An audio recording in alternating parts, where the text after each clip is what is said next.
The circumstances of our situation globally are epic and historic of scale.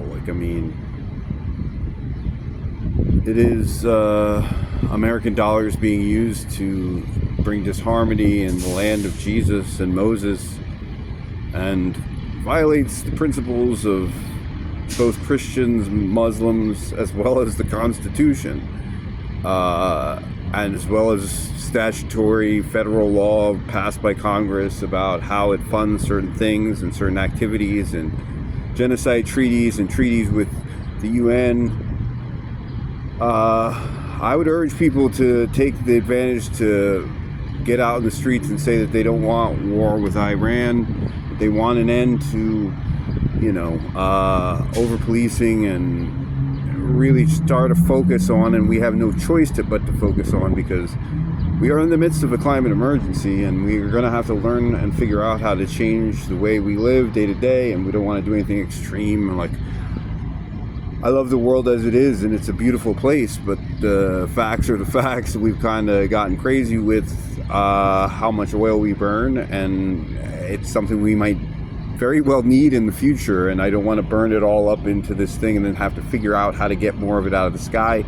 So we're going to have to cut down some, and we're also going to have to, and it's going to be fun though, we have to build and upgrade our society, our communities, our environments to the 21st century. It's our mission, and it's something that we have to do, and it's something that we should do, that we are overdue to do. To have the kind of world that we have to put effort into making sure that the roads don't just get there, the trains don't just get there, and someday some people have to figure that out, and that's us and me and whoever else. Wiley wants to do this, and I think there's going to be opportunities in every city, every state in America to build and grow and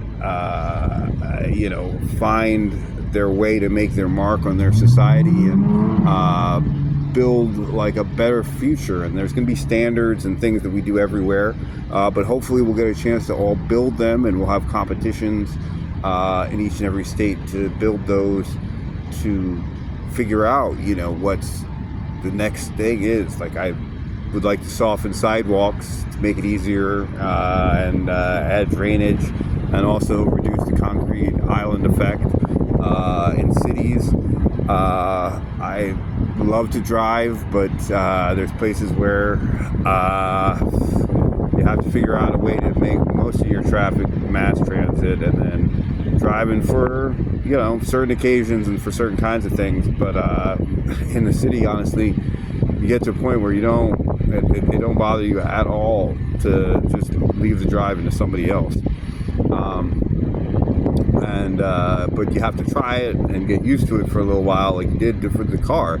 I'm going to drive a car again. I'm just saying, I'm also going to ride public transit and make sure that that's as good as it can be, and we need to do that for the future. We need to educate people better, and we need to make sure that people know where food comes from, and to understand their bodies and nutrition, and and be a part of this next development of the standards for a better future, and also understand our past, because those who forget the past are doomed to repeat it. You have to understand the present and where things come from, because if you don't, things can change, and there's always people who are trying to break things up, and it does require belabor on the people to have a part and a thought in what happens, and it requires work and scholarship to be a real citizen of the United States, and real understanding of history. I'm not saying everybody has to be a scholar. I'm a kind of a nerd. If I'm honest, I am, attempting Thomas Jefferson only, and reapplications of American laws, sort of So, but at a point in time when I have to admit that in other places have been kind of a pain. The best and the worst, the gift and the curse, blessed and smart and equally ways dumb. But my time has truly come, and I hope to make better. I will be better, and I hope I'm going to make this I command, a better future for the land of America. I promise to be the greatest dancing president in history. Promise, and that will be promises made, promises kept, swept, polls. I don't know. That sounds really tough to do, even for moi. But yeah, man. So citizenship. What does it mean to be a citizen of the United States? These are questions for you to answer, not even just for me. Let's figure out what this question together. But these are important questions, I think, for people to understand together. What is it to be a good Christian? I mean, following Christ. What was Christ want to do? He wants peace in his homeland. He went around healing people in his homeland. His story is a little one-dimensional and probably needs a little more filling out, to be honest with you.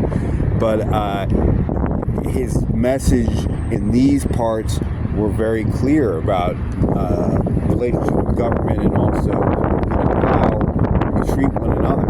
And as your brother, love thy neighbor. And what is being Christ, you're making sure that whatever you do, from your taxpayer dollars to whatever goes to supporting Christian values, which have to be what Christ's values were, which is peace in his homeland.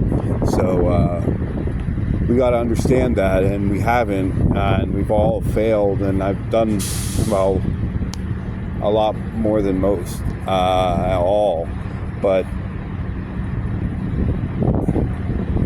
we still didn't do enough, and for this to come to this is a thing for which, unfortunately, the system and what it is gives it all fall for people who call themselves Jews or Christians to be able to let this situation come with your taxpayer dollars to this situation, not understanding the responsibilities, and somebody has to teach you this, and we have to teach each other for sure, but every generation you have to have sort of a Moses type to figure out the meaning of the law and to return us to what God's laws are and what the meaning of laws and rules are. Otherwise, we're just all over the place, and then we have chaos.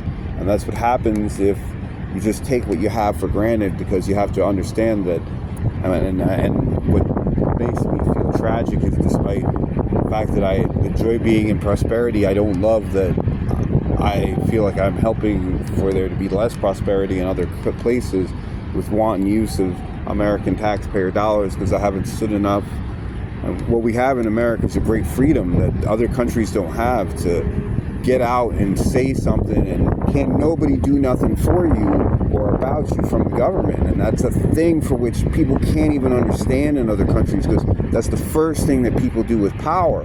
But to maintain that, the people have to have, and it's a republic if you can keep it, as Ben Franklin once said. If we understand what it is, we can learn to be a better, more prosperous people, and that's our calling, and that's our duty as American citizens, and that's de minimis. And then the de maximis is understanding the laws of God, an eye for an eye, retaliation. You can't be more mad at somebody for something that what actually harmed, what actually didn't happen.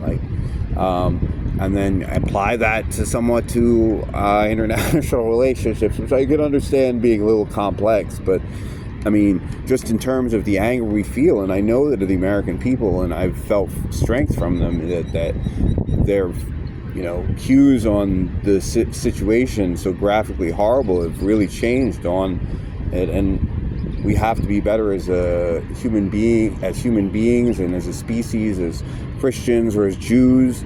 And those same applications are the laws of Abraham and Moses, and they can be different religions, but you got to have something to talk about where you can figure out what things a little easier than this. So Yeah, man. I don't think that any of this has been good for Christians, Jews, Muslims, or American citizens. So let's, or the taxpayer dollar, or the Constitution, or any of that. So let's get to a firm and final resolution on these topics, now and forever. And I will do my best to pull the lever and such, even with my crutch.